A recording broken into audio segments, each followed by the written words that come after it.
Hello everybody, I'm sorry I'm a couple of minutes late here coming to you for Wine Free Wednesday. In fact, I think next week I'm going to change the call so it's half an hour later, so that will be in the blurb. Anyhow, here we are, Wine Free Wednesday. I'm Anna and this is your dose. I want to see this as your weekly dose of inspiration where we're going to pause, we're going to reflect, and we're going to get practical, no pressure support for drinking less. And I actively suggest that you come along and that we make Wednesdays wine free. Now, as I mentioned in the last call, and I'll repeat that a little here, when I do my coaching is built on 4 pillars. I think there are 4 main pillars of change that when we change these, that's when the miracle happens. That's when the behavioral change happens, and they are mindset. This is all about our thoughts and our belief about what's possible, about rewiring our brains. You hear about that a lot probably in the alcohol area, and about building confidence, right? Just approaching drinking less in a different way. And last week's Wine Free Wednesday was very much about mindset. The second of my pillars is skills. One of the things I passionately believe when it comes to our relationship with alcohol is that we are just learning a new skill. We are learning how to drink in a different way. We are learning this is like tools to navigate social events, challenging events, being at home, being bored. There's just tools, there's just things that we can do that will help us with that. The third pillar is that I think is really important and often I think gets overlooked is a sense of purpose, right? We want to look at the drink beyond the habit. So many of my clients, the people I serve, we drink because it's a habitual thing. We drink when we cook, just because we've always drunk when we've cooked, or for the recent past, that's what we've done. We always drink when we go out with Bill and Andrea. We always drink when we go after a round of golf. I mean, it's just the things that we do. We are not drinking all the way through the day. My work is not for people who identify as being alcoholic, which to them would mean not being able to function without alcohol. Those are not the people I'm addressing here. But there's some habit to it. But the purpose pillar, this is about understanding the deeper need, the deeper emotional connection, the deeper thing we're looking for societally. Seeing our choices and understanding what's going on beneath there. And then finally, identity. When we change our relationship with alcohol, when we start to drink less, when we start to see ourselves differently, we change as people. We start to see ourselves differently, as competent, as capable, as I can do this, right? We go from thinking, whoa, I could never do 30 days alcohol free, to thinking, yeah, I could do that if I wanted. And is that what I would like to do? So these are the 4 pillars, and you're going to hear me talk about these again and again and again as we go through each week. And today we're going to talk about skills. I'd like to give you a skill, because and in the blurb that I used to advertise this session, I want you to think about this. This is a use case that engineering term from my corporate life, but this is how a lot of people show up to me. They say, I would never drink at 9 in the morning. I wouldn't drink at 10. I mean, I just wouldn't, right? I just wouldn't be drinking at breakfast. That would be really weird. It's like, Anna, why would you ask me if I do that? But when 5, 6, 7 comes along, it's kind of like, right, yeah, I'm in for it, right? Because it feels impossible to not think about it. It's just different times in the day. And why is that? It is the thing we want to see here is that this is not some random thing happening, right? It is not random that it was not random for me that I would be wanting the wine at 6 in the evening when I came home from work. It's not random. This is not because of any lack of willpower. This is not because I'm some useless, helpless person. It was simply a learned association between what was going on around me and what I was doing at that time. And the promise that the wine would give me of another feeling, right? So I would be promised, my thoughts were I'd be promised relief, and I'd be promised relaxation, and maybe there's less anxiety. And yes, they will have the promise of dopamine. And I'm going to talk about dopamine a little later, because a great question came in last week about dopamine, and I want to more fully address that. So when we talk about this in terms of, I don't want to drink at 9, but why do I want to drink at 6? It's being learned. my personal, so what happened with me, people often ask me about this, is for me, it was the moment I shut my laptop.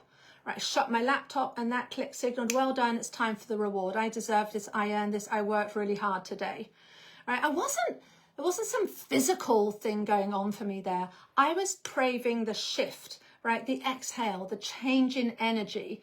And wine had simply become the shortcut to achieve that. Right? So it wasn't the wine I wanted because I wanted the wine. I wanted the sense of relief. It was the moment, that moment in the day, that really was the trigger for me. I also had another part of that where the habit showed up was in drinking and cooking. When I went to cook, I would drink. It's just the two things. And again, part of that is habit, but part of it was also the feeling I was getting from it. I really like cooking. And after a full day in the office, I could have some time to myself, prepare a nice meal. And yeah, I could have the drink. And that was just part of it. And the idea of preparing dinner without having the wine then was like, no, I mean, that now feels terrible, right? That's not what we're going for here. So what I would like to know from you is, what is your strongest trigger? Anybody listening here now live, what is your strongest trigger for wine? Put it in the comments. Is it after work? Is it on a Friday night? Is it when you meet a certain person? Is it when you're watching the TV? What is that? Let me know in the comments. And if you're reading this on repeat, on sort of the replay, put your comments, put your ideas in the thread, and I will address them. I will address all of them. I read them all. So that's what I'd like to do, because here's the thing, right? These triggers or these cues, they are patterns. I just want you to think of it in terms of that. They are patterns. And they're all about changing an emotional state. And I really want you to notice this. And the good news is that we can expect them. And we can choose differently. I always say this is the most fabulous thing about being a daily drinker, is you get every single day, you get an opportunity to try something new. This is not that we're a little bit uncertain. So let me explain this. So I was driving with my husband a few weeks ago. He has a very old classic car, which he loves, and it's fine. We broke down, right? As you're expecting a 45-year-old car to do. We broke down. It's a bit of a frazzled time, but we managed to get home. The big issue was, though, we didn't know why, right? And there were one of three, my husband was diagnosing, there was one of three things it could have been. He said it could be, I think it was the fuel pump, it was the ignition, and then there was something else, right? But we didn't really know, and he was testing them, and it said, could be that, I'm not sure, could be that, not sure, could be that, not sure. And he would make a change, and we want to go out for a drive, and we test it, and I was like always thinking, my gosh, are we going to have to break down 16 times until we find the reason? So we had that going on, and then all of a sudden he found out what the problem was. He realized what the problem was. And I'm telling you, even though that problem still has to be fixed, the relief that we feel about knowing what that is, right? It gives us confidence to go forward, because when it's that one thing and then that one thing gets fixed, then it's all right. And I want you to think about this in terms of your triggers. If you know you're going to have a trigger at 6:30, that is something to be celebrated. It is not to be, what's happening, right? It's a surprise. So we can plan for it. We can plan another approach, and we can think about it differently. Now, here's where we get into responsibility. This is important. This is an important skill that we learn when we're dealing with these triggers and all these things that are going on. Because once you see your pattern, once we write it down, so that's the pattern, we cannot unsee it. Well, we can choose to say, well, I'm not going to think about that. Yeah, I always, or I'm always going to drink at 6:30 and I don't want to think about that. I want you to go towards this, because this is where we get the responsibility. That awareness alone, that you know when it's going to happen, you can see when it's going to happen, and that you have the option to choose something differently. I want you to see the power, right? Think about my car example, where we have no idea if we're going to break down or what the problem is, versus I know exactly. Now, I want to give a few words here on dopamine, because I got asked this question last week. What if, we're drinking because I really want the dopamine? And I want you to think about this, that yes, factually we know this, and there are many studies that have been done on the brain. One of my favorite was, there was a study where they had a group of, I forget, I think it was Chicago or somewhere. They did this. So they had a group of men in and they did a study on beer and Gatorade, and they gave the participants beer to drink and Gatorade to drink. And they measured the brain activity, and the brain activity on the beer for the dopamine was higher than for the Gatorade, but most participants said they actually preferred the taste of the Gatorade. So here we can see, because you would normally say, well, I just like the taste. I mean, it's part of why I drink. But the dopamine activity is there. It is a real thing, even if we're not liking the taste so much. But I want you to think this.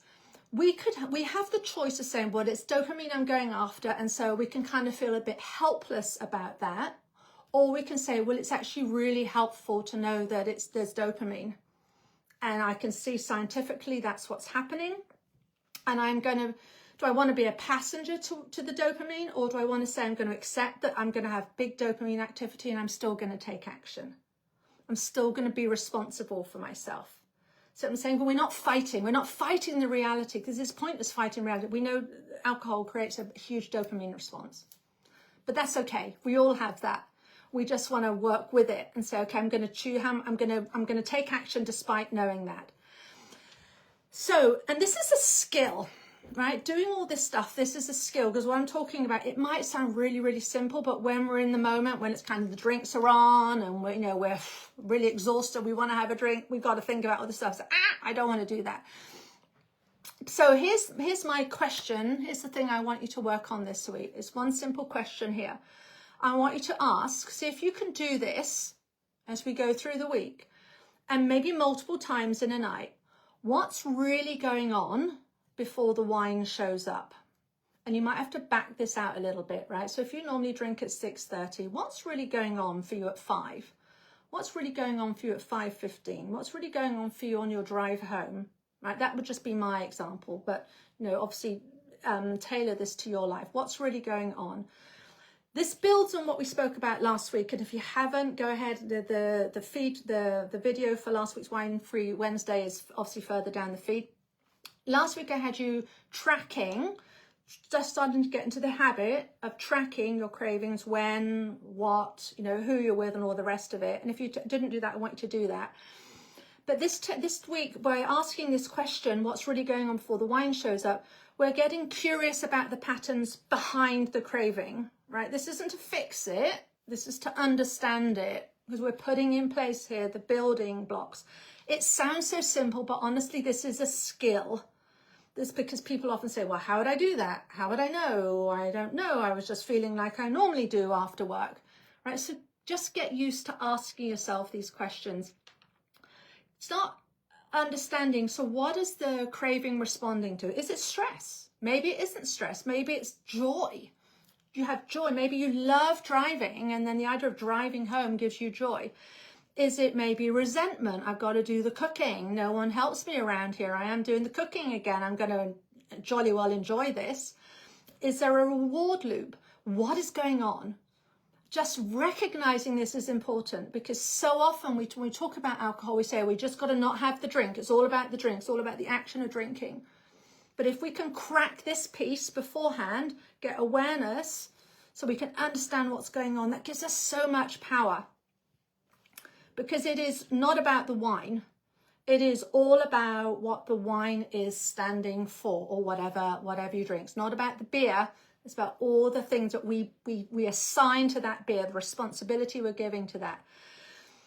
So I would like you to think about that this week. I'd like you to really have some awareness of that. Is anybody who's watching, if you have a trigger or something you want to share, if you want my feedback on it, if you're like, how do I do that? And I have no idea. I mean, how do I slow this down, right? If you have any of those questions, let me know. I'm very happy to answer them, because this awareness, this is so key, right? This is where it all begins, right? And when we are going wine free, if we're choosing, we're gonna do wine free on a Wednesday. If you're a daily drinker, all of this stuff is going to come up. So this is when we see it. This is when we see the reasons why we drink. So this will be a perfect day to do this, but you can also practice this through the week. And like I say, if you want to drop your comment below the thread. That's great. If you want to DM me, if you want to be anonymous, you can DM me with what you come up with, if you've got questions, and I'm happy to answer it next week.